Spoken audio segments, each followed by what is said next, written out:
Hello, my name is Iskandar Kalbayev and we're talking about ongoing crisis in Ukraine and how Kazakhstan can be able to assist the conflict resolution between Ukraine and Russia. First of all, Kazakhstan has very strong ties between Ukraine and Russia on economic, political and diplomatic levels. Kazakhstan has a very rich and historical and cultural ties with both countries.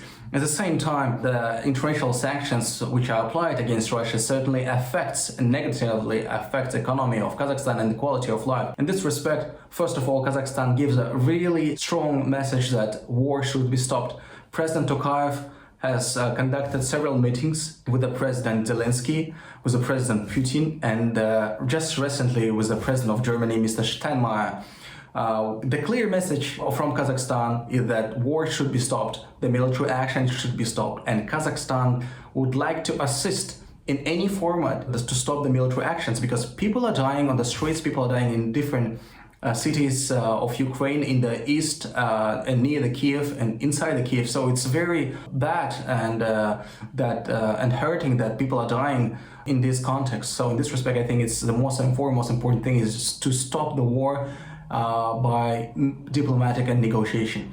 Though I think very important that Kazakhstan was able to talk with President Zelensky and President Putin. I think one of the most important aspects of that talks was to find a common ground and to understand the interest of both countries. Because in diplomacy, it's very important to save a face, and it's important to have mediators who can actually be equally neutral for both Ukraine and Russia. So in this respect, there were many propositions who can be one of those mediators. And Kazakhstan, stemming from its rich experience working in the sphere of mediation, specifically Kazakhstan provided a mediation ground for Syrian talks, Kazakhstan provided mediation ground for Iran nuclear program, and its multi-vector foreign policy has been successful up until now. So Kazakhstan has all capacity, experience and good relations with both leaders of President Zelensky and President Putin at the same time. So what's happening here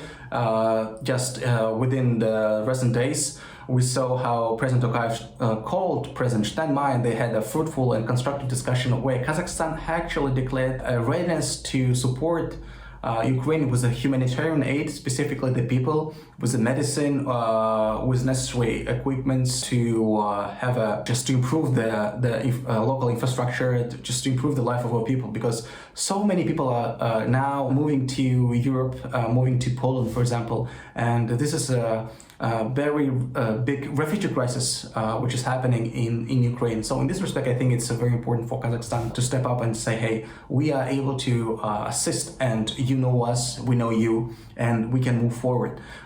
Important enough is that civil society in Kazakhstan has been active, and just recently we saw many voices from different sectors of society, from the conservative side, from the liberal side. Everybody is united to support the people of Ukraine and stop the war. Just recently, Kazakhstan's NGOs collected really big sum of money and sent it to the people of Ukraine through the official channels.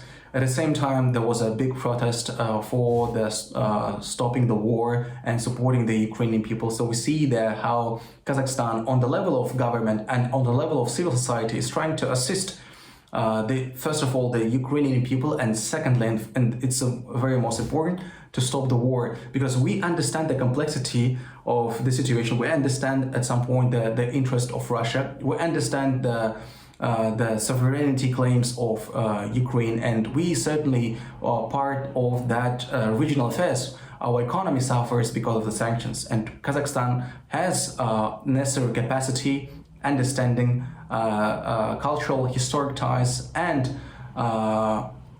this background of mediation where we can apply our necessary skills and can be a very important actor who can help to resolve this conflict. So finally, I would like to express my gratitude for the subscribers, the viewers who are joining the discussion, and I would like to invite new subscribers to subscribe to the channel, and certainly it's a big motivation for me to move forward with the new videos on the Kazakhstan, on the Ukrainian and the Eurasian politics in general sense. Thank you very much.